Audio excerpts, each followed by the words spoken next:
his own aisle, and I had one of the aisles. And we were all hoping Mrs. Roosevelt would come down our aisle. Could you imagine leading the president's wife to the seat? Sure enough, she came down my aisle. And I tried to be so good. I had my shoulders back. I stood straight. I looked straight ahead. This way, I said, Mrs. President. I didn't know what I said, this way, Mrs. President.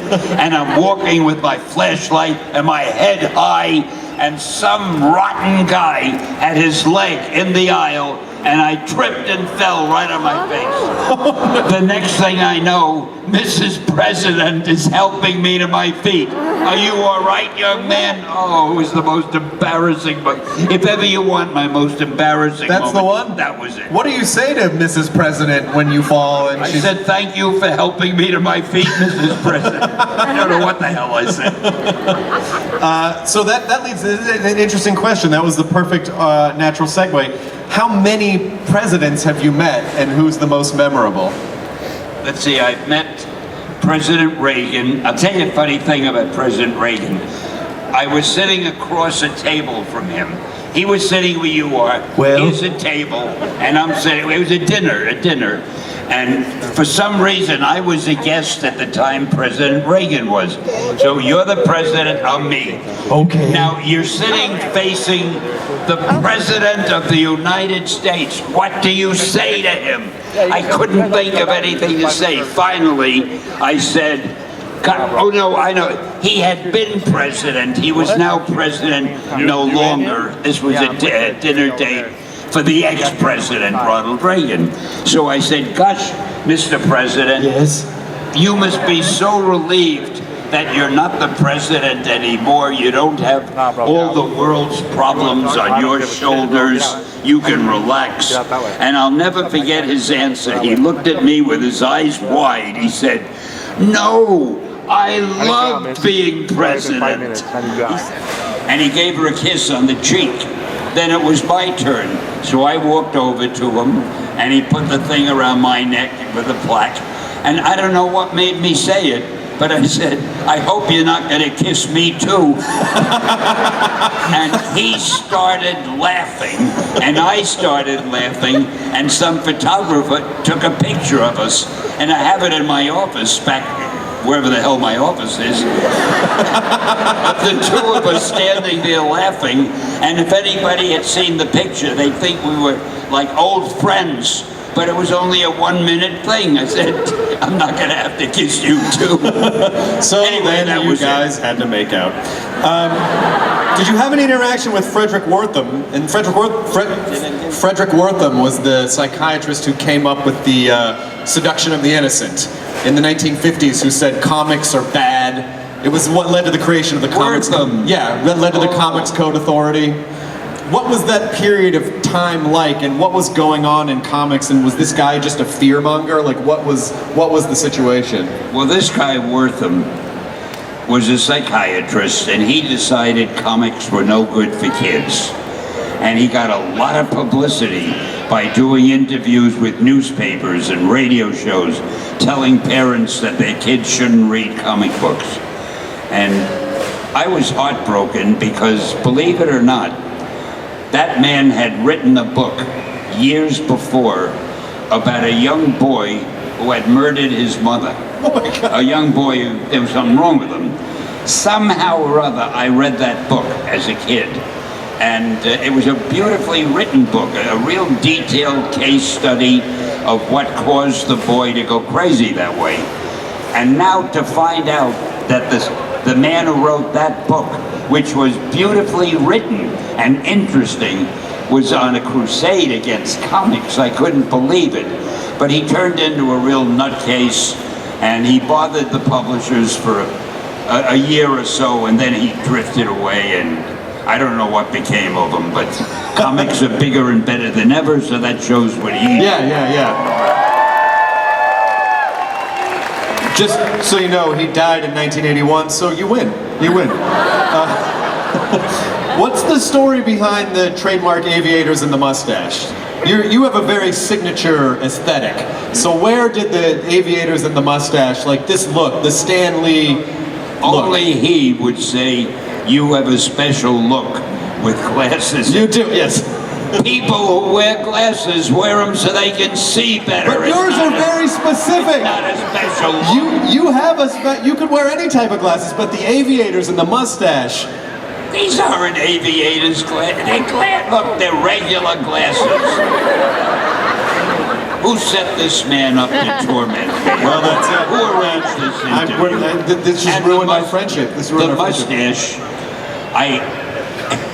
when I was younger, I wanted to look like Errol Flynn. And so I grew a beard, because he was in a movie where he wore a little beard. My wife hated it, so I shaved the beard off.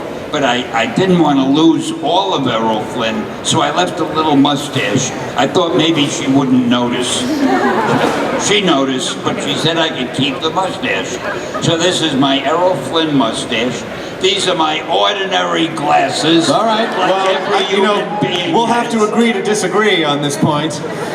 Hey, how come you're wearing a gray sweatshirt like that? Because I don't want to dazzle everyone with my throbbing No, I pectoral find that muscles. shirt is very Oh, okay, thank you. That's a dazzling It's shirt. a very dazzling gray And shirt. those sneakers, they're two-toned. They're white on the bottom and black there. I never noticed that before. What made you get two-tone sneakers? I'll show him. Oh my God, it doesn't feel good to be interrogated in such a way. What was the most memorable piece of fan mail you've ever received? Can't remember. All right. I got so many. What types of things do people normally send you? They send you drawings. What type of things do people normally send you when they send you fan mail? Do they send you drawings? I usually get bills. People write notes sometimes, very nice. Sometimes a rotten note, like everything else. But are you good with that, by the way? If someone is negative, are you able to brush it off? no, I can't sleep that night. Oh no. Nobody better be negative with me, buddy. Okay, good. Did you ever meet Errol Flynn? I never met Errol Flynn, and I wish you hadn't reminded me. Okay, I'm sorry. That's the one sore spot in my life. I want to tell you, when I was a kid, when I was like 13 years old, I was so impressed with Errol Flynn. I'd come out of the theater having seen one of his movies. I was 13, and I'd be looking around for a little girl that some bully was picking on so I could run to her defense. I just wanted to be Errol Flynn. I didn't find out till later that in real life he wasn't that great a guy, but the roles he played, oh boy. Was he not that great of a guy? He wasn't that great. That sucks. But he sure looked good. He looked good on film. He totally looked good on film. Wait a minute, how many questions do you have there? Just 300 or These 400 people might of the have- best They might questions. have something important to do. They're doing it. This is it. They're here to see you. What are you talking about? They don't come to Stan Lee's Comic-Con and not see Stan Lee. Your name's in the title. Excelsior, this lady says up front. What was the most controversial comic you've written, do you think? And maybe it was at the time, because there was a period of time where it might have been controversial, but... Gee, it's terrible. I have such a poor memory. I must have done a controversial comic, but I can't remember any. Do any of you remember a controversial comic? What did he say? Can you hear? They're saying Fantastic Four #1. No, that wasn't controversial. Oh, I'll tell you a controversial story, though.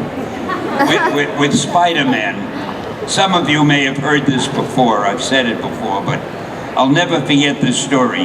When I came up with the idea for Spider-Man, I thought my boss would love it. So I ran into his office, and I said, I have an idea for a new hero. I want to call him Spider-Man. He'll have the power of a spider. And I want him to be a teenager. And I want him to have personal problems to make him different from the others. My boss looked at me pityingly, and he said, that's the worst idea I've ever heard. He said, first of all, people hate spiders, so you can't call a hero Spider-Man. He can't be a teenager because a teenager can only be a sidekick. And you want him to have personal problems. Stan, don't you know what a superhero is? and I walked out of the office with my tail between my legs. But we had a book we were going to kill, Amazing Fantasy. It was going to be the last issue. Now, when you put out the last issue of a book, nobody cares what you put in it. It's the last issue. So just for fun, I put Spider-Man in that book and I featured him on the cover. A month later, the sales figures came in. Spider-Man was our best-selling book of the month. So my boss came running into my office. He came running into my office and he said, Stan, you remember that Spider-Man idea you had that we both liked so much? I swear.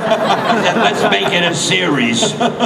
This is why I don't have the greatest opinion always of bosses. Right. Well, that guy's dead now. You win. But it's also a good lesson for anyone out there who are creators or writers. Don't let someone tell you that something isn't right if you care about it and you believe That's it. right.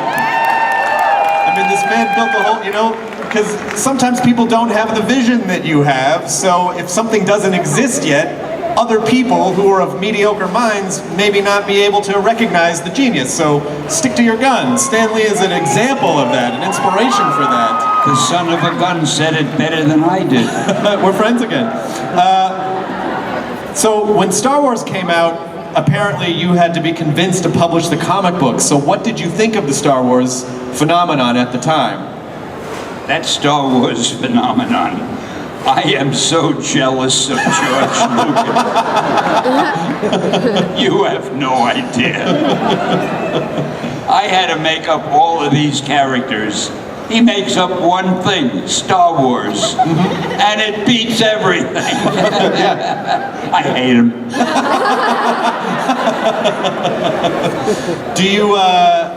Do you feel like you accomplished everything that you set out to accomplish when you first started in the industry? I mean, now that you've seen all your characters come to life on film and you've seen the incredible success and resurgence of comics and this community, is this what you thought it would be? Is this what you had hoped it would be? To tell you the truth, when I started in comics, I just hoped that I'd keep my job so I could pay the rent.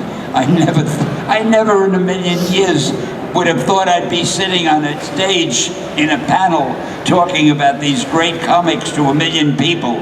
And I still can't believe it, really. But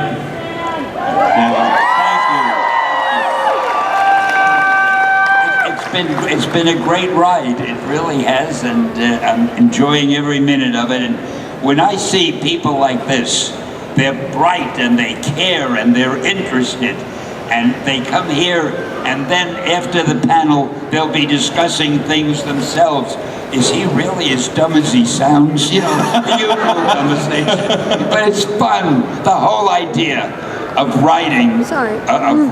The whole idea of reading stories is to enjoy them, to take you out of yourself, to use your imagination and imagine, wouldn't it be something if life was like this or like that? Or if it's that bad, maybe I could think of a way to make it better. Reading should really change your life all the time. There's nothing like reading to expand your horizons.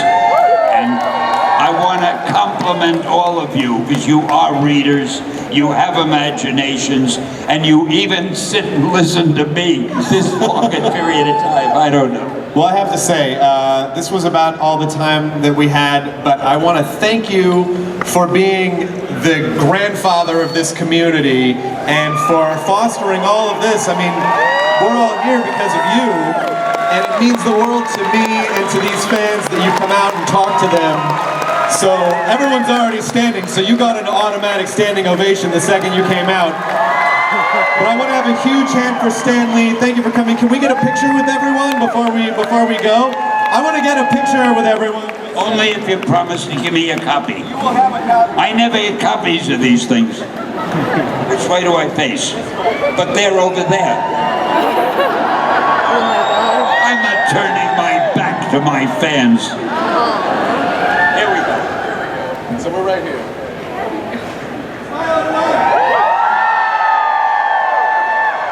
And then everyone. I'm gonna get a video of everyone screaming Excelsior on the count of 3, all right? Yes. 1, 2, 3.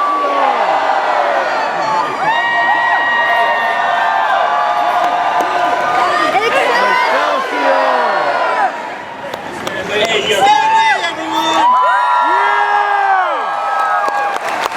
I want to make a reservation with you for next year. You better be here. I will be here whenever you want, Stan. I am your You're servant. wonderful. Have a Thank great you, everyone. night. Have a great time. The last day of the convention. Get out, support the artists, support everything. Yes, I will sign your poster real fast, and then I have to leave stage. This is very awkward. What am I gonna say while I'm signing this? What is your name? Eddie. Hell yeah, it is. Thanks, man. Have a great time.